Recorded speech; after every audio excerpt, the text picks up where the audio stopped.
can of worms nobody should ever open, but boy can they be a good time. I want to start this video by saying I don't condone the use of any harmful substances, hence the title. And due to my poor life choices that have almost gotten me smoked and have gotten me locked up, I feel like I'm a pretty good candidate to speak on. Hopefully my experiences can keep any of you dumb niggas thinking of trying them from doing it. But if not, you're a grown ass man and I tried to help. So with that being said, allow me to present to you drugs you should avoid.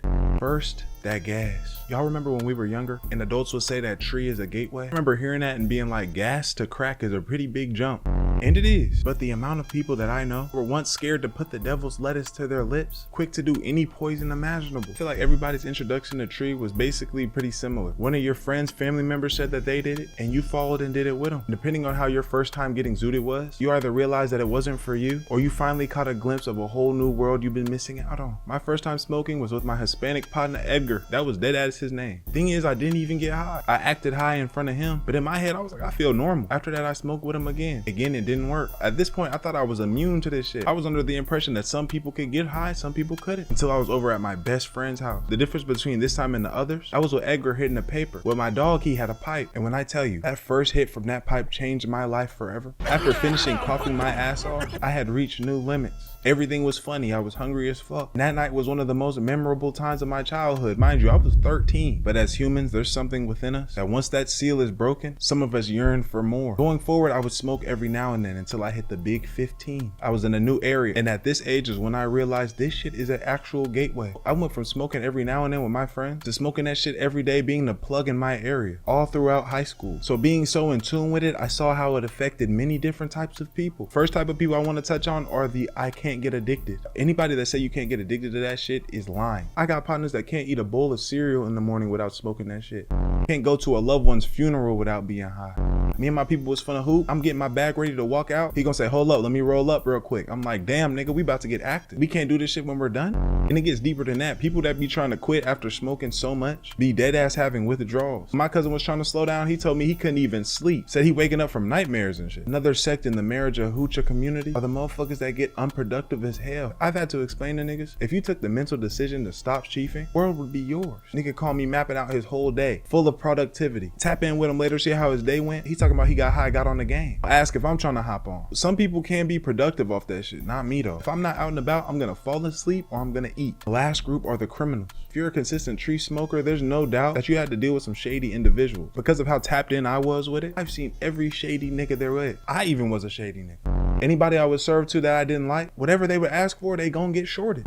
That's very low level. This shit could end badly. I know niggas that have been on the other side of a gun about this shit. Myself included. I was just lucky enough not to be the one that got hit up. This day I had got a call from somebody that always cops from me. Said they were gonna send somebody my way. Typically, I don't do that. Since I knew him, I said, fuck it, let's do it. The dude hit me, said he wanted to cop an ounce. If you aren't aware, an ounce is 28 grams. And around that time, I was gonna serve it for 200. When I get to him like a dumbass, I let him get in my vehicle. I definitely had been through so much shit at this point and got away with so much shit that I got too comfortable. This was an apartment complex, so I pulled to one of those spots that have the covering. Start making small talk with this nigga. Look over to my left to grab the gas, and all I feel is something cold, hard, and heavy on my hip. No diddy. I turn my head, look at him. He gonna say, I need all of that. I put my hands up immediately like, whoa. He like, yeah, I need all that. I need all that. He looking around for some more shit, but I could tell he flustered, ready to go, because he hopped out the whip, and right before closing the door, he gonna open it, check one more time, and tell my stupid ass to be easy. Closes the door and runs off. Around this time, I had to be 17. And when you take a step back, I was once just a 13-year-old innocent kid, chiefing with my friends having a good time. But what came with that was a whole lot of bullshit, ending with me getting in trouble with the law. But that story's for another time. Second, that white girl. Before we start, I have never done this shit, but I've been around plenty of people that have. This was a substance I knew I never was going to get into, selling or using. Yes, you're not at your best whenever you off that gas, but a motherfucker off that white is a different story. White only makes you lose shit. Weight, your family, your life. That shit's ridiculous. I'm not in the business of fucking my life up. In my life, I haven't seen that many people off this shit. One was definitely people at parties or festivals or some shit. Another was my friend's mom. She used to be geeking too. But where I came in direct, unavoidable contact with this shit was at my job. When I was working at Home Depot at 19, and it was not by a coworker, it was by my supervisor. Home Depot was a stressful job, but not that damn stressful. When it got busy, that shit was damn near like slavery. And my supervisor was a very hard worker. One of those supervisors, definitely very childish the more that I think about it. One time on the side of the building, he ran off the wall and did a backflip, but nonetheless a cool guy. I just thought he was a real energetic motherfucker. So one day it was a closing shift. I'm busting my ass. I don't see my supervisor or my coworker nowhere. but I'm just taking it on the chin, getting to work. So I hear a call on the intercom Talking about Dior, come to the manager's office. Make my way over there, open the door, walk in. The door closed behind me on some movie shit. Look to my right, that's my coworker. Manager gonna say, lock the door. Real life movie shit. I've lived a movie life if you have not noticed. This nigga gonna ask me how close he's going. As I'm telling him, puts his head down to the table, has a rolled up piece of paper and hits that hoe. I'm not trying to raise no red flags and I honestly don't care. I'm just like, oh, where the answers are revealing themselves. My coworker walk over, get him some. And these dumbass niggas gonna ask if I'm trying to hit this. So when I got irritated, cause does it look like I do this shit? I tell him, no, I'm straight. I don't know what type of sick shit he was on, but I think he took that as a challenge. Because every time I worked with him, if he saw me alone, he would ask, hey, I got some shit on me, you trying to hit it? And my answer was no every time. But as you would assume, his empire started to fall. Started getting sloppy. Closing wasn't looking good. Managers getting on his ass, riding him up. And he was already skinny, but he had dropped like 20, 30 of them. I had to end up quitting and coming back into a different department. He was still there, but he was a different person. Barely spoke, moved slow as hell. I don't know what happened to him. Third, that drink. Fix his tea, lean, whatever you want to call it. Stay away from that shit. There's 2 times in my life where I was around this a lot. First, very young, 15, 16. Like I said, that gas is a gateway. Once me and my dog became plugs around our area, we started selling different shit. And one of those things was drink. And with that being said, we would do it. We were mature enough to know this is very addictive. So the times we were on it were few and far between. But nonetheless, we was on it. And I have to say, this is a dumb ass drug. All this do is put you on your ass. Lights out.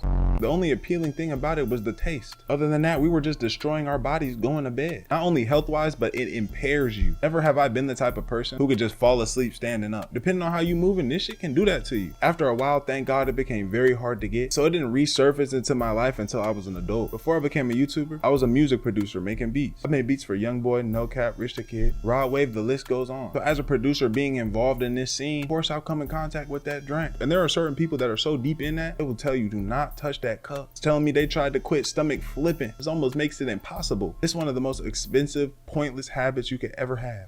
Fourth, psychedelics. But the one that I'm speaking on is acid or LSD. This shit is not it. Any motherfucker that co-sign this shit is definitely the world is a matrix ass nigga. And I hate this reality ass nigga because I don't know how anybody can enjoy this shit. Imagine you're watching this video. It looked like the phone screen is melting. That's all this shit does. Makes you hallucinate. You can't even think. I remember in high school, people would come up to me talking about tabs of acid and shit. I was dead ass like, no, I'm straight, I'm good. That shit's too movie hippie for me. Why would I want to do anything like that? But then I got to college. And my partner was dating this white chick. Our apartment was a 4-bedroom. All my roommates was in the living room. My dog said we should do it. I just kind of entertained the idea, but that was that. My nigga, that weekend, Shorty actually brought that shit. Said, all right, I bought it for everybody. Just cash at me this month. I was like, oh damn, she actually went through it then. At this point, my partners was gonna do it. I didn't really care and I wasn't opposed to. She handed it to me. It was 2 sweethearts stuck together. And whatever was sticking it together was, I guess, the LSD. So we were told to suck on it, no dick, till it dissolved. So that's what we did. We all went outside, sat on this bench and kind of was just chilling, waiting on it to hit. Gang, as soon as that shit started, I wanted it to end. All the grass on the ground start waving like this. Sky pulsating and shit. And as I'm getting more and more overwhelmed, the girl gonna say, I think we should go inside. Everybody in agreement, we went in the crib. Sat on the couch, everybody quiet as fuck. Shit feel like a Rick and Morty episode. My dog cut on the TV, starts watching YouTube videos. And this dumbass plays EXO Tour Life by Lil Uzi. I don't know if you've seen that video, but it's a hard watch when you're sober. The scene with all the blood in the tub came up. I got up, said, y'all tripping, and went in my room. Laid on the bed and rubbed my dog while I was in a fetal position. The next day, I thought it was all over. I had class and I noticed that some shit was different. This is gonna sound crazy. Anytime I looked at a white person's face, I would feel extreme anxiety and fear. Motherfucker couldn't even say hey to me. I'd be like, oh, excuse me. That shit got too real. And I was stuck like that for like a week and a half. Couldn't even pass my white partner the ball while we was playing basketball at the rec. He talking about, Dior, I'm open, bro. I'm turning the ball over and shit. One of the worst experiences I've ever had. But with that being said, another video done. And I really want to put the emphasis on do not touch nothing. If you're already in that world, I would say refrain, but you're grown. So just be responsible and be smart. If you got this far in the video, thank you so much. Like the video, sub up, comment up, and hit that noti bell so you don't miss no videos on the channel. The way the channel looks really motivates me to keep going. And the community that we building is crazy. Like I'm seeing the comments, trust me, I see all of them. I love y'all, I appreciate y'all, and I'm gone. ADD, let do it.